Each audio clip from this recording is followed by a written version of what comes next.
Good evening, Dean Johnson, members of the faculty, parents and other family members, and friends of the graduates, and most importantly, the graduates of the School of Nursing. I am honored to be with you on this important and exciting occasion to celebrate your accomplishments and look to your future gifts to society through your nursing practice. Like any speaker, I did my research on how to give a good commencement address. There was plenty of advice available, some of it serious, some of it humorous. On the humorous end of things, it recommending being sure to mention 2 bars that students would frequent on campus. Not necessarily something that I would know much about, but as the parent of a GW alum, I am familiar with Froggies and McFadden's. The best advice was to skip the cliches and platitudes, focus on you, the graduates, and most importantly, know when to sit down. On a more serious note, you are graduating from one of the best universities in the United States, and you've studied both the arts and sciences.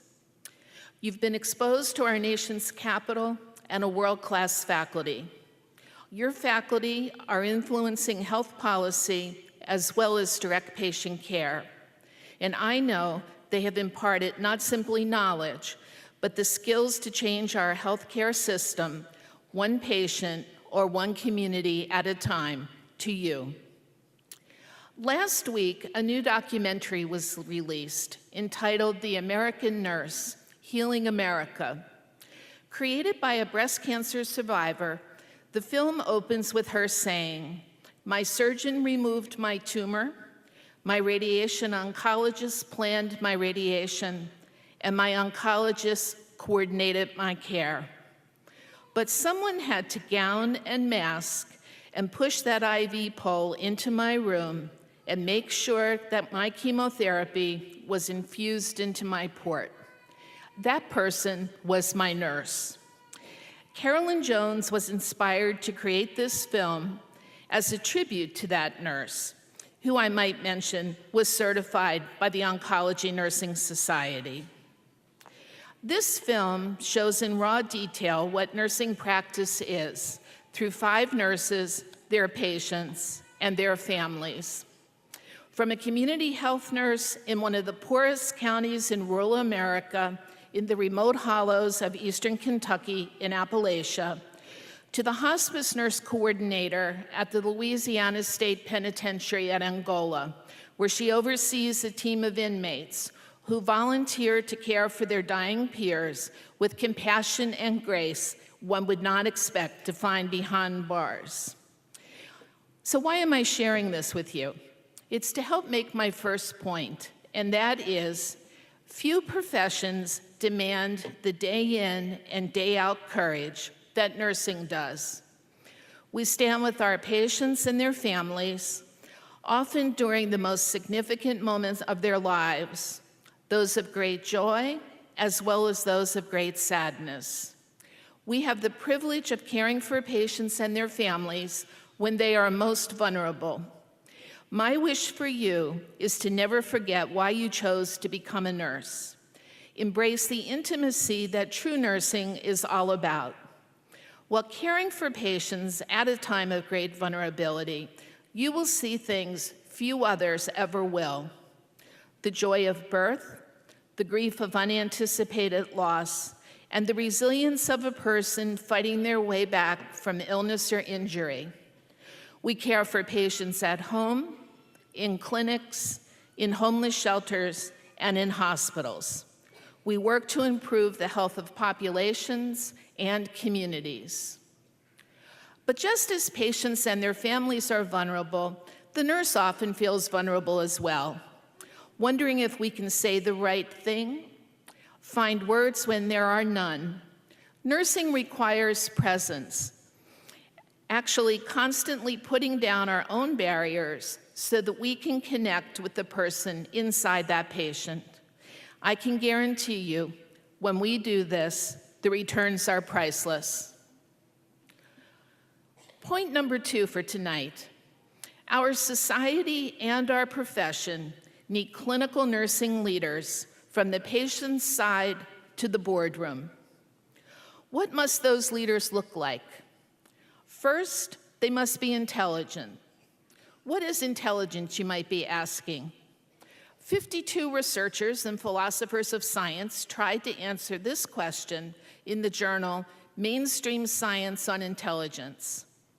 They wrote, "It is a very general mental capability that, among other things, involves the ability to reason, plan, solve problems, think abstractly, comprehend complex ideas, learn quickly, and learn from experience. It is not merely book learning, a narrow academic skill, or test-taking smarts. Rather, it reflects a broader and deeper capability for comprehending our surroundings, catching on, making sense of things, figuring out what to do." What would you want besides these characteristics in your nurse? Secondly, nurses must have the ability to deal with cognitive complexity. Nurses practice in many academic neighborhoods, which include nursing science, psychology, sociology, biology, and chemistry, to name a few. Does this sound familiar in terms of your curriculum? I hope so. Nursing leaders must also have a spirit of inquiry, which ranges from the systematic evaluation of your own practice to the translation of research findings into practice and contributions to either established programs of research and the creation of new knowledge. But we need more than this. We need advanced components of clinical leadership, which I know that George Washington University School of Nursing has prepared you to provide. We need reflective practitioners who can think in action and reason while patients are in transition. We need effective communicators with the ability to truly listen. Expert collaborators who come to each interaction with presence and openness to what patients, families, and colleagues bring to the situation are important. We need generosity of spirit, nurses who share information and give assistance, not only to patients and families, but to each other. We also need nurses who can manage a milieu, wherever that might be, while indeed also caring for their own patients. And finally, evidence-based practice that includes competence in both rating the evidence that's out there and evaluating the strengths of interventions is essential. As healthcare continues to be reformed and transformed, the role of the professional nurse becomes increasingly important. New models of care and reimbursement require intentional coordination across settings, with professional nurses providing elevated levels of management and oversight for quality and outcomes. In today's patient-centric environment, nurses are key to promoting collaboration across the care team and engaging individuals and families more actively in their well-being. Those patients and their families look to nurses to lead the way to better health, safety, and peace. So whether you are a clinical nurse caring for a small number of patients, or working in a policy role, leading an organization, or creating new knowledge, nursing and society need and demand your intelligence, skills, and leadership. My third and final point is, never lose touch with your inner nurse. That nurse is knowledgeable and compassionate and chose to be a member of the most trusted profession in America. Our profession has a special compact with society. Your passion, curiosity, and energy are not only needed, but they are expected, not today, but also in the future.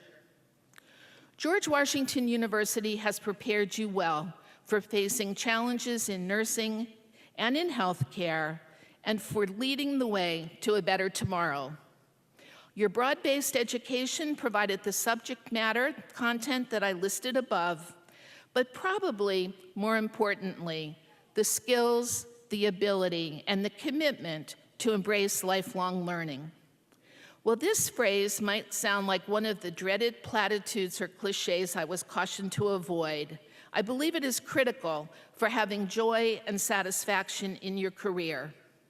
When Pablo Casals, then age 93, was asked why he continued to practice the cello 3 hours a day, he replied simply, "Because I'm beginning to notice some improvement."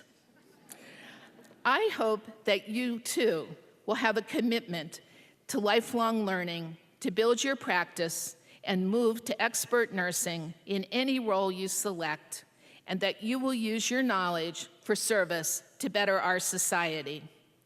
I wish you success and happiness, not only in nursing, but in your personal lives as well. GW has taught you about the complexity of life, but that life is only as good as you decide to make it. So stand up, be bold, and don't let anyone else define it for you. You are a GW Colonial. Stay connected to your fellow graduates and faculty. The GW network is large, it is special, and it is global, and you will be a very important part of it. So thank you for letting me share this evening with you, and enjoy the rest of this very special commencement weekend. I am proud to have you as a nursing colleague. Thank you.